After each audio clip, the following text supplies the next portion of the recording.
జగన్నాథం భార్య. ఈ కథను రచించిన వారు గరిమెళ్ల సరస్వతి గారు. ఈ కథ యువ మాసపత్రికలో 1978లో ప్రచురితమైంది. నువ్వెన్నైనా చెప్పు బావా, నా అభిప్రాయం మారదు. నేను మాత్రం చదువుకున్న పిల్లను చేసుకోను అన్నాడు జగన్నాథం. ఇదెక్కడి విడ్డూరమోయ్, అందరూ భార్య డిగ్రీ ఉన్నదై ఉండాలని, అవసరమైతే ఉద్యోగం కూడా చేయాలని కోరుకుంటున్నారు కదా. నీకీ అమ్మమ్మ భావాలేమిటోయ్ అని బావమరిది ప్రసాద్ నవ్వసాగాడు. నా సంపాదనతో నా సంసారం సుఖంగా బతకవచ్చు బావా, అంచేత నా పెళ్ళాం ఉద్యోగం చేయవలసిన అవసరం లేదు. చదువు తక్కువైన పిల్లయితే అణకువగా విధేయతగా ఉంటుంది. నువ్వెంతంటే నువ్వెంతనే చదువుకున్న పిల్లతో నేను సంసారం చేయలేను అన్నాడు జగన్నాథం. ప్రసాద్ ఆశ్చర్యంగా, మీ అక్క గ్రాడ్యుయేట్ కదా, మేము సుఖంగా లేమా అన్నాడు.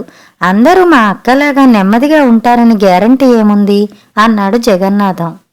ఉండరని మాత్రం గ్యారంటీ ఏముంది అని ఎదురు ప్రశ్న వేశాడు ప్రసాద్. బావ మాటలకు ఒళ్ళు మండినా జవాబివ్వలేక మౌనంగా ఉండిపోయాడు జగన్నాథం. చూడు జగ్గు, చదువుకున్న పిల్ల నెమ్మదిగా ఉండవచ్చు, చదువుకోని పిల్ల పెడసరంగానూ ఉండవచ్చు. చదువులోని ఎక్కువ తక్కువలను బట్టి స్వభావ నిర్ణయం చేయలేము. అదీ కాక భార్య అణిగిమణిగి ఉండాలని కోరుకోవడం అసందర్భము, అనుచితమును. ఒకరి వ్యక్తిత్వాన్ని ఒకరు అర్థం చేసుకుని స్నేహానురాగాలతో బతకడంలోనే సుఖం ఉంది అన్నాడు ప్రసాద్ నచ్చచెప్పే ధోరణిలో. నీ అభిప్రాయాలు నా అభిప్రాయాలు ఏకీభవించాలన్న రూలేమీ లేదు బావా. నాకు మాత్రం 8వ క్లాస్ చదివిన పిల్లైనా చాలు, పిల్ల మాత్రం అందంగా ఉండాలి అంతే అనేసి జోళ్లు తొడుక్కుని వీధిలోకి వెళ్ళిపోయాడు జగన్నాథం. ఇలాగుందో వీడి వరస అని నుదురు కొట్టుకున్నారు తండ్రి ప్రకాశరావు గారు. వీడేమో బిఈ ఫస్ట్ క్లాసులో పాస్ అయి ఉద్యోగం వెలగబెడుతున్నాడు. బిఏ ఎంఏ చదివిన పిల్లల్ని ఇస్తామని వస్తున్నారు. ఈ రోజుల్లో ఆడపిల్లల్ని కూడా మంచి సంబంధం వస్తుందన్న ఆశతోనో ఉద్యోగం చేస్తుందన్న ఉద్దేశంతోనో బాగా చదివిస్తున్నారు కదా. వీడికి అసలు అంత తక్కువగా చదువుకున్న పిల్ల దొరుకుతుందా అని నా అనుమానం అన్నారాయన అల్లుడితో.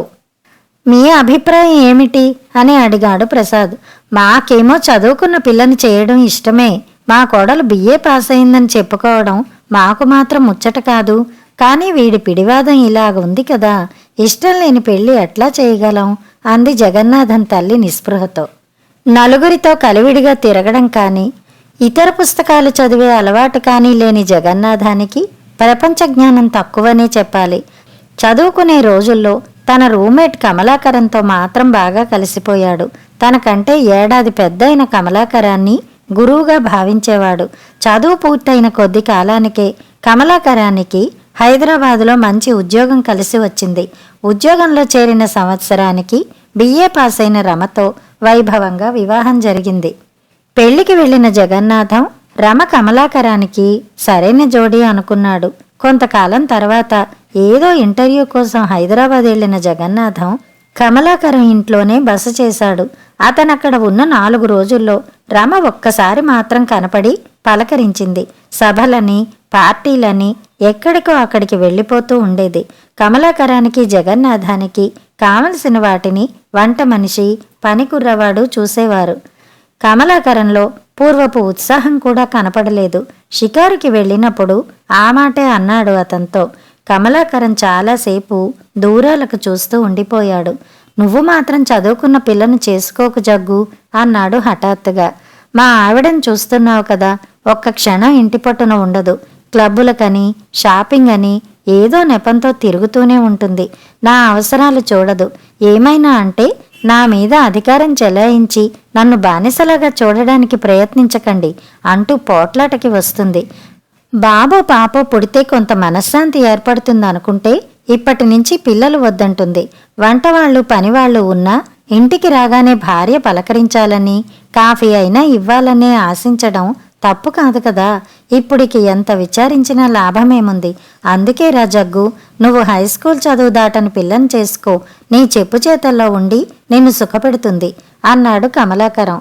పెళ్లి గురించి కానీ తనకు కాబోయే భార్య గురించి కానీ ఏ విధమైన అభిప్రాయమూ లేని జగన్నాథం మనస్సులో కమలాకరం మాటలు గాఢంగా నాటుకుపోయాయి. ఒక్క వ్యక్తిని గాని ఒక్క సంసారాన్ని గాని చూసి ఒక అభిప్రాయానికి నిర్ణయానికి రావడం సమంజసం కాదని అతను అనుకోలేకపోయాడు. తనకెంతో ఆప్తుడైన కమలాకరం చెప్పినట్లు తాను తక్కువ చదువుకున్న పిల్లనే పెళ్లి చేసుకోవాలనుకున్నాడు. జగన్నాథం ఉద్దేశ్యాలకు అనుకూలమైన సంబంధం ఉందని, పెళ్లి కూతురు తండ్రి బ్యాంకులో ఆఫీసర్గా పనిచేస్తున్నారని ఉత్తరం రాశాడు ప్రసాద్. మంచి రోజు చూసుకుని పెళ్లి కూతురు కమల తండ్రి రాఘవరావు గారు వెళ్ళి ప్రకాశరావు గారిని భార్యను పెళ్లి చూపులకు రమ్మని ఆహ్వానించారు. ముందుగానే జాతకాలు ఫోటోలు చూసుకున్నారు. అన్నీ కుదిరాయి. తండ్రి రాసిన ఉత్తరం చూసుకుని జగన్నాథం సెలవు పెట్టి వచ్చాడు. అందరూ కలిసి కమలను చూడడానికి వెళ్లారు. కమల అందం చూసి జగన్నాథం కళ్ళు తిప్పుకోలేకపోయాడు. చదువు బొత్తిగా తక్కువని కించగా ఉన్న కమల చక్కదనం, వినయం చూసి ముచ్చటపడ్డారు జగన్నాథం తల్లిదండ్రులు. మా పెద్దమ్మాయిలిద్దరూ బిఏ పాస్ అయ్యారండి. దీనికే చదువు మీద ఆసక్తి లేక 8వ క్లాస్తోనే ఆపేసింది. అయితేనే అన్ని రకాల కుట్లు అల్లికలు నేర్చుకుంది. వంట వార్పు ఇల్లు దిద్దడం బాగా వచ్చు అంది కమల తల్లి. అందరూ చెప్పగా కమల అతి కష్టం మీద సిగ్గును పక్కకి నెట్టి ఒక్కసారి కళ్ళెత్తి జగన్నాథం వైపు చూసింది. అంతే. చామన ఛాయతో మంచి ఒడ్డు పొడుగుతో ఆకర్షణీయంగా ఉన్న జగన్నాథం ఆమె కలల్లోని హీరో అయిపోయాడు. రాఘవరావు గారు మంచి కట్నం లాంఛనాలు ఇచ్చి కమల పెళ్లి జగన్నాథంతో ఎంతో వైభవంగా జరిపారు. జగన్నాథం సంసారం హాయిగా తీయగా సాగిపోతోంది. కమల ఇంటిని నీటుగా ఉంచడంలో, వంట పనిలో సిద్ధహస్తురాలు. ఒక్క క్షణం వృధా చేయకుండా అన్ని పనులు చకచకా చేసుకుపోయేది. జగన్నాథం నోట్లోంచి మాట రాకుండానే అతని అవసరాలు తెలుసుకుని అమర్చిపెట్టేది. డబ్బును పొదుపుగా వాడేది. చక్కగా అలంకరించుకుని శుభ్రంగా ఉంటూ అతన్ని నవ్విస్తూ ఉండేది తన కబుర్లతో. చదువుకున్న వాళ్ళెందుకు పనికొస్తారు నా కమల ముందు అని గర్వపడేవాడు జగన్నాథం. ఆ రోజు జగన్నాథం ఆఫీసుకు వెడుతూ సాయంత్రం మా ఫ్రెండ్ గంగారాం ఇంటికి వెడదాం, సిద్ధంగా ఉండు కమల అని చెప్పి వెళ్ళాడు. కమల వంట ముగించి ముస్తాబయింది. జగన్నాథం వచ్చాక ఇద్దరూ కలిసి వెళ్లారు. హాయ్ కమల, నువ్వేనా అంటూ గంగారాం భార్య సునీత ఆనందాశ్చర్యాలతో ఎదురొచ్చి కమల చేతులు పట్టుకుని ఊపేసింది. మా కమల మీకెలా తెలుసు అని ఆశ్చర్యపోయాడు జగన్నాథం. కమల బిఏలో నా క్లాస్మేట్ అండి, నా బెస్ట్ ఫ్రెండ్ కూడాను అంది సునీత. కమల ముఖం పాలిపోయింది. ఏదో అనబోయిన జగన్నాథం ఎందుకో ఊరికే ఉండిపోయాడు. తన భార్య 8వ క్లాస్ మాత్రమే చదివిందని చెప్పాడెందుకబ్బా అని లోలోన ఆశ్చర్యపోయాడు గంగారాం. అందరూ లోపలికి వెళ్ళి కూర్చున్నారు. కొంచెంసేపు కబుర్లు సాగాయి. సునీత అందరికీ కాఫీ పలహారాలు తెచ్చిపెట్టింది. చదువుకునే రోజుల్లో గలగలా నవ్వుతూ గుక్కకు 1000 కబుర్లు చెప్పే కమల ముభావంగా పరాగ్గా ఉన్నట్టు గమనించింది సునీత. ఇల్లు చూపే నెపంతో లోపలికి తీసుకుని వెళ్ళింది. ఏమే కమల, అలాగున్నావే, మీ వారు నీ మాటలకు కంట్రోల్ పెట్టారా అని అడిగింది. అబ్బే అదేం లేదే, ఇక్కడికి వచ్చే ముందే తలనొప్పి మొదలైంది. కానీ మీరు ఎదురు చూస్తూ ఉంటారు కదా అని వచ్చేశాం అంది కమల తడబాటుగా. సునీతకు ఆ జవాబు సంతృప్తినివ్వలేదు. కానీ ఆమె మరీ రెట్టించలేదు. కమలకు బొట్టు పెట్టి తాంబూలం ఇచ్చింది. మా ఇంటికోసారి రావే సునీత అంది కమల వెళ్లే ముందు సునీత చేయి ఆప్యాయంగా నొక్కుతూ. నిశ్శబ్దంగా నడుస్తున్న భర్తను చూస్తూ ఏదో తెలియని భయంతో వణికిపోయింది కమల. ఎప్పటిలాగా పక్కన నడుస్తూ కబుర్లు చెప్పగల ధైర్యం లేకపోయింది. మౌనంగా ఇల్లు చేరారు.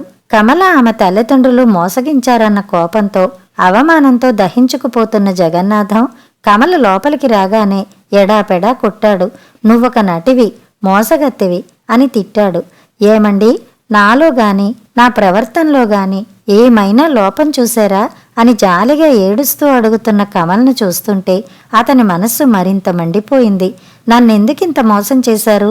చదువుకున్న పిల్ల వద్దని నేను బావతో ముందే చెప్పేనే, అతను మీ వాళ్లతో చెప్పలేదా అని అరిచాడు కోపంగా. మీ బావ చెప్పారు. కుజదోషం ఉండడం వల్ల నాకు సంబంధం కుదరడం కష్టమైంది. మనిద్దరి జాతకాలు నప్పాయి. అన్ని విధాలా అనుకూలమైన సంబంధం వదులుకోలేక మా వాళ్ళు అలా చెప్పారు. ఆ సంగతి మీ బావకి ముందే తెలుసు అంది బెక్కుతూ. అయితే మా బావ మీరు కలిసి ఆడిన నాటకం అన్నమాట. ఛీ అని చీత్కారం చేసి పడగదిలోకి వెళ్ళిపోయాడు. ఆ రాత్రి ఇద్దరికీ భోజనాలు లేవు. కమల వెక్కి వెక్కి ఏడుస్తూ హాల్లో ఉన్న సోఫాలో పడుకుని ఉండిపోయింది. రాత్రంతా నిద్ర పట్టక అశాంతిగా దొర్లిన జగన్నాథం వీధి తలుపు బాదుతున్న చప్పుడు విని ఉలిక్కి పడి లేచాడు. అప్పటికే ఎండ బాగా వచ్చేసింది. విసుక్కుంటూ లేచి వెళ్లి తలుపు తీశాడు. పాలవాడు, పని మనిషి నిలబడి ఉన్నారు. తలుపు తీయగానే పని మనిషి తిన్నగా పెరట్లోకి వెళ్ళిపోయింది. జగన్నాథం విసుక్కుంటూ పాలు పోయించాడు. వంటింట్లోకి వెళుతూ హాల్లో సోఫాలో ముడుచుకుని పడుక్కుని ఉన్న కమల్ను చూశాడు. అలక సాగిస్తోంది కాబోలు. పుట్టింటికి పంపిస్తే తెలిసి వస్తుంది కోపంగా అనుకుంటూ దగ్గరికి వెళ్ళి కమలా, కమలా అని పిలిచాడు.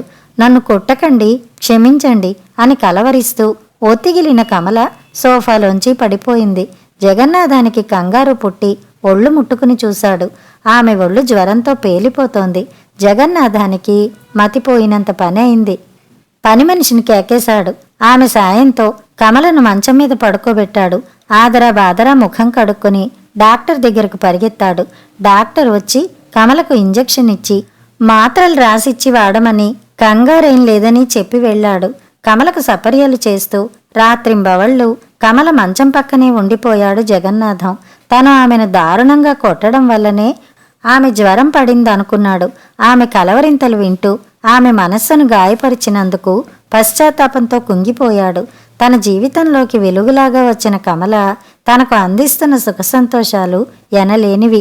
ఉన్నత విద్య, ఆమెనంత సంస్కారం, మంచితనం మూర్తిభవించిన యువతిగాను, అన్నిట్లో నేర్పరిగాను తీర్చిదిద్దిందేమో. బావ అన్నట్టు చదువును బట్టి స్వభావ నిర్ణయం చేయడం పొరపాటు. తన కమల బియ్యే అనుకుంటుంటే ఇప్పుడెంత గర్వంగా, తృప్తిగా, సంతోషంగా ఉంది. కానీ కమల తన అవివేకాన్ని, మూర్ఖత్వాన్ని క్షమిస్తుందా? పూర్వంలాగా తామిద్దరూ హాయిగా ఉంటారా అని ఆలోచిస్తూ కమలకు పూర్తిగా తెలివి వచ్చే వరకు జగన్నాథం క్షణమొక యుగంగా గడిపాడు. కమల కళ్ళు తెరిచి భర్త వైపు చూసింది.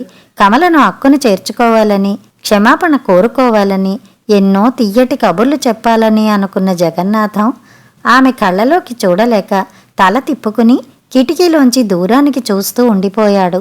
భర్తకు తన మీద కోపం పోలేదని, అందుకే తన వైపు చూడడం లేదని అనుకుంది కమల. ఏమండి, నన్ను క్షమించలేరా అంది దీనంగా. ఇంక జగన్నాథం నిగ్రహించుకోలేకపోయాడు. ఒక్క ఉదుటన వెళ్ళి మంచం మీద కూర్చొని ఆమెను ఒళ్ళోకి తీసుకున్నాడు. నువ్వే నన్ను క్షమించాలి కమల. మీ వాళ్ళు నిజమే చెప్పి ఉంటే మూర్ఖత్వంతో నిన్ను వదులుకుని ఉండేవాడిని. నీకు డిగ్రీ ఉన్నందుకు నాకిప్పుడెంతో గర్వంగా, సంతోషంగా ఉంది కమల అన్నాడు జగన్నాథం ఆమెను ఆప్యాయంగా దగ్గరికి తీసుకుంటూ. మనస్సులోని ఆవేదనంతా పటాపంచలై మాటలకందని ఆనందంతో నిండిపోగా భర్త పరిష్వంగంలో కరిగిపోయింది కమల. కథ సమాప్తం.